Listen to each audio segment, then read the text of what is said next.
Öncelikle Müştebih Hamene'in seçilmesinin aslında babasının öldürülmesinden sonra yani dini lider Ali Hamene'in öldürülmesinden sonra ortaya çıkan tablonun bir sonucu olduğunu düşünüyorum.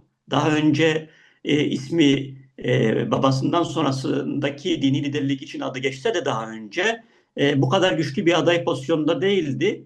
Ama işte İran'daki Şii rejimin, Molla rejiminin aslında yani dini karakteri işte o din mücadelesi bağlamında Ali Hamene'in şehit olarak gözülmesi ve burada işte aslında bir yönüyle de belli kesimler tarafından sahiplenilmesi, bunun için işte alanlara çıkılmış olması aslında Müştebih Hamene'in doğrudan İran rejimi için işte burada kendi direniş diye tanımladığı siyaset bakımından, mücadele bakımından bir sembol isim olarak anlam kazanmasını sağladı. Onlar bakımından yani hem rejimin işte kendi mücadelesinde kendi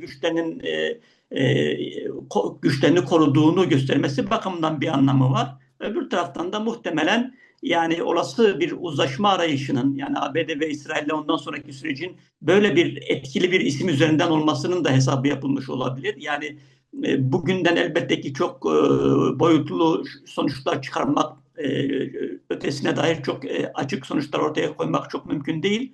Ama hem onun getirilmesinin söylediğim gibi mevcut savaş sürecinde ortaya çıkan tabloyla bir bağlantısı var. Bu kadar destek alarak gündeme gelmesi ancak bununla açıklanabilir. Yoksa aslında geçmişte de ismi geçtiği halde tartışmalı bir isim olarak gözüküyordu.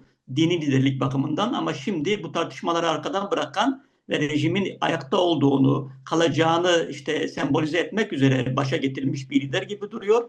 Bu lider tabii ki aynı zamanda söylediğim gibi olası gelişmelere bağlı olarak da artık uzlaşma arayışları için de etkili rol oynayabilecek bir lider olarak da gözüküyor. Müştebih Hamenei bakımından bunu söyleyebiliriz. Şimdi birincisi İran söylediğim gibi aslında ayakta kalmak üzere. Yani bu çok kapsamlı, çok yani eşitsiz bir güç ilişkisi olduğu ortada. Yani dünyanın en büyük askeri gücü, en büyük emperyalist gücünün ve bölgede son dönemde giderek işte vurucu bir güç olarak öne çıkan askeri anlamda da öne çıkan İsrail'in yürüttüğü bir savaş var bir tarafta. Karşısında bir İran rejimi var. Evet bu rejimin kimi bölgesel dayanakları da var. Yani milis güçleri, direniş ekseni olarak tanımlanan ve kendisiyle işbirliği halinde olan kesimler de var. Ama baktığımızda nereden tutarsak tutalım çok ciddi biçimde eşitsiz iki gücün savaşı olduğunu öncelikle bunu söylemek gerekiyor. Bu yönüyle İran aslında ayakta kalabildiği oranda ve ekonomik anlamda işte özellikle Hürmüz Boğazı'ndan başlayarak işte yani petrol, doğal gaz akışının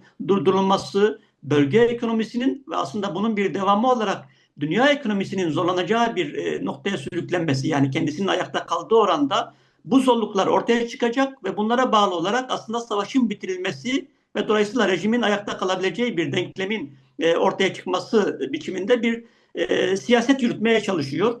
Bu bağlamda yine az önce işaret ettiğim gibi aslında liderler ölse de işte bir yanıyla kimi otonom yani yerel güçlerin artık doğrudan cevap verebilecekleri bir savaş stratejisi de inşa etmiş durumda bugün İran. Yani işte merkezi çökertildiğinde ne yapacağını bilmeyen değil, herkesin aslında daha baştan belli hedeflerle bir hedefe bağlandığı ve bu yönlü savaşın bir parçası olduğu bir denklem inşa etmiş durumdalar. O yüzden yani rejimin bu savaşı sürdürebilme kapasitesi beklenenden daha uzun bir olabileceğini göstermiş oldu. Bence ABD bakımından bir strateji var mı sorusu en çok sorulan sorulardan biri. Çünkü Trump'ın bir dediği öbürünü tutmuyor. Böyle bir realite var. Yani Trump her gün yeni bir şey söylüyor. 2 gün önce işte Kürt güçlerinin savaşa girmesini istediğini söylüyor. 2 gün sonra diyor ki ben bundan vazgeçtim diyor. Yani şey sorduklarında bu da olabilir, şu da olabilir diyor. Ama esası şu, ABD aslında yani rejimi çözme diye bir hedefi var mıydı? Yani bunun muhtemel bir senaryo olduğunu düşünüyordu. Bu saldırının buna yol açabilme beklentisi içindeydi. Çünkü daha yakın dönemde geçtiğimiz yılın sonlarından başlayarak İran'ı ciddi biçimde sarsan bir protesto dalgası vardı. Bunun devamında bu yıpratıcı savaşın işte söylediğim gibi bir rejimi çözülmeye ya çökeceği ya da onların işte ABD'nin önünde diz çökeceği yani bütün istemlerini kabul edebileceği bir noktaya varabileceği hesabını yaptı. Trump'ın hesabını şöyle özetleyebiliriz. Ama şu açık dünya ekonomisinde ciddi biçimde şimdiden bir yük haline gelmekte olduğu gözüküyor. ABD'de tartışma konusu haline geldi. Trump'ın günde 1 milyar dolar harcanan bu savaştan ne elde ettiği edeceği sorusu gündeme geliyor. Burada bir yönüyle belki en şey gözüken, en rahat gözüken bu şey yönüyle aslında rahat da değil ama hedefleri bakımından en açık gözüken ülke İsrail.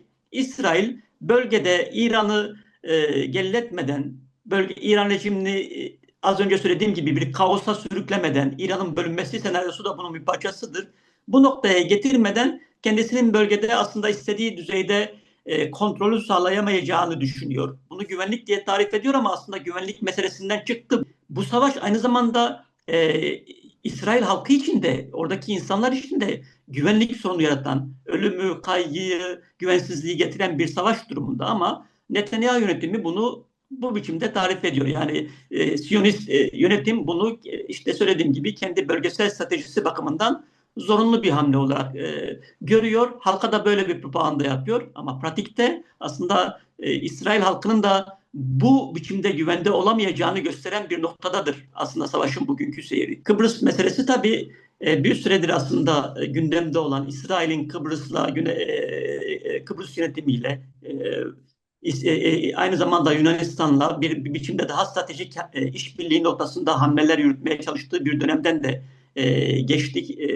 Böyle bir dönemde Türkiye'deki rejim de tabii ki bu hamleleri kendisi için tehdit olarak gördüğü için Kuzey Kıbrıs'a işte güvenlik adı altında yanılmıyorsam 6 F-16 uçağı götürdü. Hava savunma sistemi oraya götürdü aynı zamanda ve bu aslında aynı zamanda bu güçler arasında da bir işte Türkiye-İsrail rekabetinin Kıbrıs adasına taşındığı bir yanıyla aslında bir noktaya doğru geldi. Ama bu sadece İsrail meselesi olmaktan çıktı. Yunanistan, Avrupa Birliği ve Türkiye rekabeti gibi de bir boyut kazanan bir mesele haline geldi. Türkiye'nin Kıbrıs'taki tutumunu aslında aynı zamanda İran'daki müdahaleye karşı tutumuyla da birlikte düşünmek gerekiyor. Çünkü İran'daki rejim değişikliğinin hem bir yandan Kürt sorunu bağlamıyla belki bunu daha sonra konuşuruz. İran'daki rejim değişikliğinin yani İsrail'in istediği bir ABD ve İsrail'in doğrudan kontrolündeki bir rejimin ortaya çıkmasının Türkiye'nin aslında bölgesel pozisyonu bakımından da yaratacağı riskler var. Türkiye ne desek diyelim aynı zamanda bu savaşın bir parçası yani en azından bir tarafı savaşı kendisi için riskli olmayacak bir noktada durdurmak isteyen ama öbür taraftan da asıl yeri yani içinde yer aldığı ittifakı da belli olan bir ülke. Türkiye NATO üyesi olarak ABD ekseninde bir yerde duruyor. Suriye'de olduğu gibi. Ama bugün İran'da kendisi bakımından özellikle İsrail'in de öne çıkmasına bağlı olarak gündeme gelmiş olan riskler Türkiye'yi bir tutum almaya zorluyor. Kıbrıs'taki rekabet özellikle tabii sadece bu Orta Doğu rekabeti değil, Doğu Akdeniz meselesi de burada stratejik bir mesele. Hem oradaki enerji kaynakları hem enerji geçiş yolları Doğu Akdeniz bakımından Kıbrıs çok stratejik bir nokta ve buradaki mücadelenin böyle bir boyutu var aynı zamanda. Yani Doğu Akdeniz'deki hegemonya bakımından Kıbrıs'taki rekabet burada öne çıkıyor ve İsrail işte az önce söylediğim gibi yani bütün bu şey içinde bu alanda da etkili olmaya başladı. Yani ABD'nin işte İngiltere'nin orada zaten kalıcı bir askeri üssü var Kıbrıs'ta, Güney Kıbrıs'ta. ABD'nin burayı kullandığına dair zaten bilgiler gelmişti daha önce savaş sürecine dair ve İran buradaki üssü de vurmaya yönelik hamleler yapmıştı. Aslında Kürtlerle ilgili denklemi biraz daha açarak yani Kürtler işte 100 yıl önce Orta Doğu'daki çizilen haritalarda coğrafyası dörde bölünmüş bir halk. Ulusal talepleri, bu yönüyle baskı altına alınmış, bölge ülkeleriyle birlikte baskı altına alınmış. Yani bölünmenin temeli İngiliz ve Fransız emperyalistleri tarafından atıldı ama sonra bölge rejimleri tarafından Kürtlerin ulusal taleplerini yok sayan politikalar her biçimde yeniden üretildi ve dolayısıyla bölgenin yeniden dizaynı tartışması gündeme geldiğinde, yani bölgenin yeniden şekillenmesi tartışması gündeme geldiğinde, böylesi bir bölgesel sorun olarak Kürt sorunu dönüp dolaşıp bu tartışmaların bir parçası haline geliyor. Kaçınılmaz bir şekilde bir parçası haline geliyor. Çünkü bir yanda ulusal istemleri için mücadele eden bir halk var. Öbür yandan da işte bölgedeki güçler arasında bir çatışma söz konusu. Yani burada bir yeniden dizayna yönelik bir savaş söz konusu. Dolayısıyla burada Kürtlerin tutumunun ne olacağı sorusu ya da ne olması gerektiği sorusu her defasında yeniden gündeme geliyor ve tartışma konusu haline geliyor. Rojava'da aynı şekilde gündeme gelmişti. Suriye Savaşı, Suriye müdahalesi döneminde Rojava'da bu tartışma gündeme geldi. Şimdi ise bu tartışma işte Rojava'da İran Kürdistan bölgesinde yeniden gündeme gelmiş oldu. Şimdi ABD, İsrail'in ya da emperyalist güçlerin bu sorunu kendi çıkarları temelinde araçsallaştırmak, yani kendi çıkarları için kullanmak istediklerinde şüphe yok. Bunu Rojava'da gördük. Burada da baktığımızda şimdi mesela İsrail'i söyleyelim. İsrail bir yandan Kürtlerin rejimle savaşmasını istiyor ama aynı İsrail Şah'ı da destekliyor ve Şah işte İsrail'i ziyaret ediyor. Kendisine alan açmaya çalışıyor. Aynı Şah ne diyor? Diyor ki biz yönetime geldiğimizde hiçbir ayrılıkçı, yani Kürtlerin ulusal taleplerini ayrılıkçılık ya da olarak görüyor. Bunlara asla izin vermeyeceğiz. Kimse bunu tartışma konusu yapamayacak diyor. Yani Kürtlerin hareketini ben ezeceğim diyor. Şimdi İsrail bir yandan Kürtleri desteklediğini söylüyor. Öbür taraftan da bunu diyen Şah'ı destekliyor.